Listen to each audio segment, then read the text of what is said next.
সন্তানের জন্য জীবনের শখ আহ্লাদ সব বিসর্জন দিলেও সেই সন্তানই মৃত্যুর মুখে ঠেলে দিয়েছে বৃদ্ধ পিতাকে।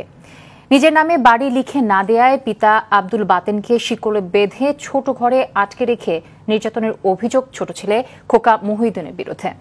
সন্তানদের অযত্ন অবহেলায় আজ মৃত্যুর সাথে পাঞ্জা লড়ছে ষাটূর্ধ্ব বৃদ্ধ বাবা তাইমুর ইসলাম রায়হানকে সাথে নিয়ে বিস্তারিত জানাচ্ছেন মাইদুর রহমান রুবেল।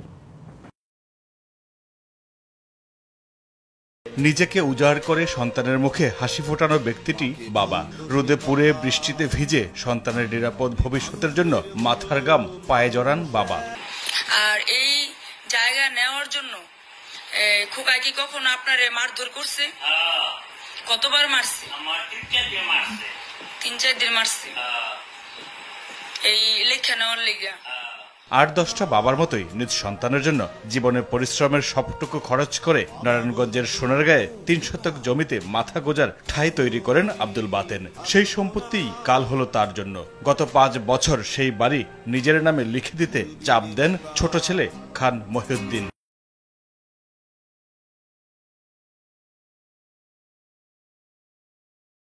ওনাকে শিকলে বাইন্ধে রাখে এবং বাইরে দিয়ে তালা মেরে রাখে।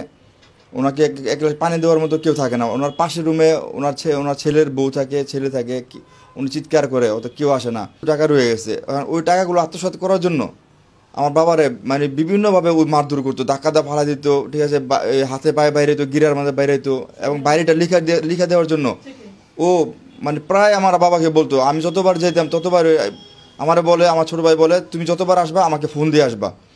হ্যাঁ, আমি ফোন দিয়ে যেতাম না, আমি যেতাম, আমি গোপনে চলে যেতাম আব্বার দেখার জন্য।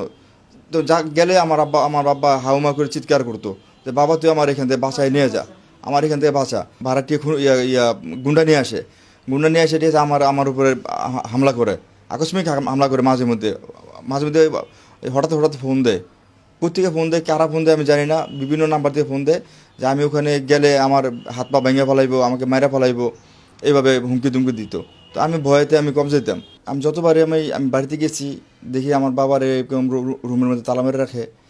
তো আমি যদি তালা মেরে রাখে তখন আমি কিছু বলতে গেলে তখন ও কী করে, তখন আমাকে অন্য লোকজন দিয়ে আমাকে হুমকি তুমকি দেয়, আমাকে মারার হুমকি দেয়। 25 বছর আগে স্ত্রীর সাথে বিচ্ছেদ হলেও সন্তানদের মুখের দিকে তাকিয়ে দ্বিতীয় বিয়ে করেননি ঢাকা দক্ষিণ সিটি কর্পোরেশনের সাবেক এই কর্মচারী। নিজের সুখ জলাঞ্জলি দিলেও শেষ জীবনে সম্পত্তির জন্য পাষণ্ড ছেলের অমানবিক নির্যাতনে অসুস্থ হয়ে হাসপাতালের বিছানায় মৃত্যুর সাথে পাঞ্জা লড়ছেন আব্দুল বাতেন।